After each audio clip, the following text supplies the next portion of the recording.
በዜጎች ላይ የ1.7 ቢሊዮን ብር ጉዳት ያደረሰው የማጭበርበር ወንጀል ምርመራ ተጠናቆ ክስ ተመስርቷል። የፊንቴክ ኢንቨስትመንት ድርጅት ዋና መስራችና ታዋቂ ግለሰቦች ከ1200 በላይ ዜጎችን በማታለል ወንጀል ተጠርጥረው ክስ ተመስርቶባቸዋል። ተጠርጣሪዎቹ በ90 ቀናት ውስጥ የኤሌክትሪክ መኪና ባለቤት እናደርጋቸዋለን በማለት ከእያንዳንዱ ተጎጂ እስከ 1.3 ሚሊዮን ብር ተቀብለዋል።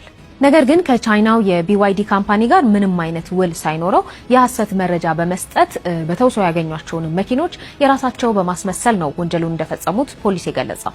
በዚህ ወንጀል ታዋቂ አርቲስቶችና የማስታወቂያ ባለሙያዎችም እጃቸው እንዳለበት ነው ፖሊስ ያስታወቀው። መንሱር ጀማል፣ ሰራዊት ፍቅሬ፣ ካሊድ ናስር፣ ሰለሞን ቦጋለ፣ ዳንኤል ተገኝና ሌሎችም እውቅናቸውን በመጠቀም የሐሰት መረጃ በማሰራጨት እያንዳንዳቸው 8 ሚሊዮን ብር የሚያወጣ መኪና በስጦታ በመቀበል ወንጀል ተጠርጥረው በቁጥጥር ስር ውለዋል።